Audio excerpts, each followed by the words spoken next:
আউযু বিল্লাহি মিনাশ শাইতানির রাজিম ওয়া কুল জাআল হক ওয়া যাহাকাল বাতিল ইন্নাল বাতিলা কানা যাহুকা। কোরআন আমাদেরকে শিক্ষা দেয় মুসলিম হলে অবশ্যই রোজা রাখতে হবে। মুসলিম হলে শব্দটি আপনারা ভালো করে শুনে নিন। মুসলিম, মুসলমান না। মুসলিম এবং মুসলমানের মাঝে অনেক পার্থক্য রয়েছে। মুসলিম শব্দটির বাংলা অনুবাদ মুসলমান যারা করবে তারা মূর্খ সমাজ। মুসলমান শব্দটি মাসালম্যান থেকে এসেছে। মাসালম্যান মানে মালিশকারী ব্যক্তি। মালিশকারীদেরকে মাসালম্যান বলে। সেই মাসালম্যান থেকে মুসলমানের আবির্ভাব হয়েছে ইংরেজদের যুগে, আর এর উৎপত্তি কলকাতা থেকে। মুসলিম নামটি দুনিয়ার প্রথম দিন থেকে আল্লাহ বলছেন হুয়া সাম্মাকুমুল মুসলিমিন মিন ক্বাবলু, তোমাদের নাম তিনি মুসলিম রেখেছেন অতীত থেকে। হাসানুল হক ইনু সাহেব সেটা তিনি মানেন না। মুসলিম হলে অবশ্যই রোজা রাখতে হবে এই কথাটি বাংলাদেশের হাসানুল হক ইনু সাহেব মানতেই রাজি না। তবে উনি মুসলিম হলে এমন কথা কখনো বলতে পারতেন না, কারণ উনি একজন মুসলমান।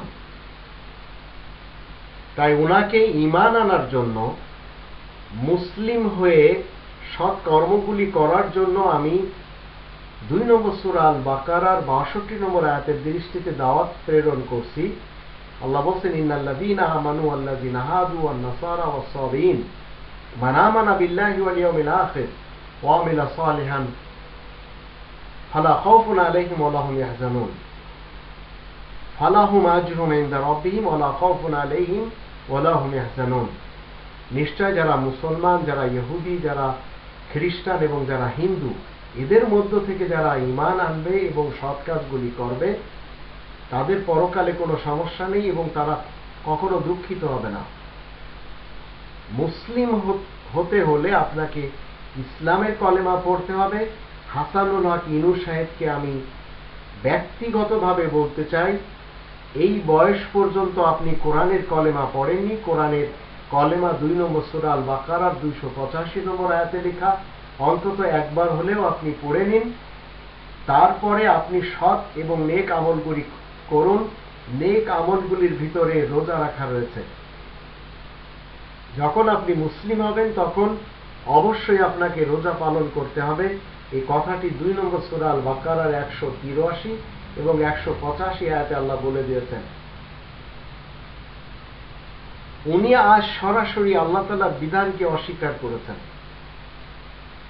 18 নম্বর সূরা আল কাহফ এর 29 নম্বর আয়াতে একজন মানুষ এই পৃথিবীতে আল্লাহ তাআলার বিধান মতে জীবন কাটিয়ে আস্তিক থাকতে পারে, আস্তিক হয়ে জীবন কাটাতে পারে, আর একজন ব্যক্তি আল্লাহ তাআলার বিধান ডিঙ্গিয়ে অমান্য করে জীবন কাটাতে পারে। তো হাসানুল হক ইনু সাহেব তিনি যে গদিতে বসে আছেন সেখানে বসে এই কথাগুলি যদি বলে থাকেন, যা সমাজে সবাই জানছে যে তিনি বলছেন যে রোজা রাখার জন্য মুসলিম হলে যে রোজা রাখতে হবে এর কোনো বাধাবাধ্যকতা নেই, কিন্তু কোরআন তো তাই বলেছে। কোরআন বলছে ইয়া আইয়ুহাল্লাযীনা আমানু কুতিবা আলাইকুমুস সিয়াম কামা কুতিবা আলাল্লাযীনা মিন ক্বাবলিকুম লাআল্লাকুম তাত্তাকুন। তোমরা যারা ঈমান এনেছো শোনো, সিয়াম তোমাদের জন্য, রোজা তোমাদের জন্য লিখে দেওয়া হয়েছে যেমন তোমাদের পূর্বপুরুষদের উপরে লিখে দেওয়া হয়েছিল। আর এই কোরআন 2 নম্বর সূরা আল বাকারার 185 আয়াতে আল্লাহ বলেন শাহরু রমাদান আল্লাযী উনজিলা ফীহিল কুরআন হুদাল লিন-নাস ওয়া বায়িনাতিন মিনাল হুদা ওয়াল ফুরকান ফামান শাহিদা মিনকুম আশ-শাহরা ফালইয়াসুম। দুনিয়ার প্রথম যে রমাদান মাস, সেই রমাদান মাসে এই কোরআন নাজিল হয়েছে মানুষের জন্য, হিদায়াতের জন্য, সত্য এবং মিথ্যার মাঝে পার্থক্য করে দেওয়ার জন্য, এবং বয়ান করার গ্রন্থ হলো আল কোরআন। তারপর আল্লাহ বলছেন তোমাদের মধ্য থেকে যারা এই রমজানের মাসটি পাবে তাদের উচিত হলো রোজা রাখা, ফালিয়াসুম, কারণ এই রোজা রাখা আল্লাহ তাআলার পক্ষ থেকে ফরজ করে দেওয়া।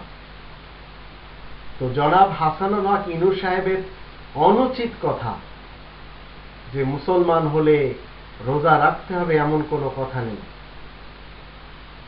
উনি সরাসরি আল্লাহ তাআলার বিধানকে অস্বীকার করেছেন। সেই হেতু কোরআনের বিধান মতে যারা জীবন কাটাবে, তারা মুসলিম, তারা ওনাকে খুব সুন্দরভাবে জানতে পেরেছেন যে উনি কোন সম্প্রদায়ের অন্তর্ভুক্ত। যদি উনি তওবা করেন, যদি উনি মুমিন মুসলিম হন, তাহলে পরকাল অবশ্যই তিনি পাবেন আল্লাহ তাআলার কাছে, যাতনার স্থান থেকে বাঁচতে পারবেন। নচেত যাতনা থেকে বাঁচার কোনো উপায় অন্তত কোনো মন্ত্রীর, কোনো প্রাইম মিনিস্টারের, যারা আল্লাহ তাআলার আয়াত নিয়ে তামাশা করবে, তাদের নেই।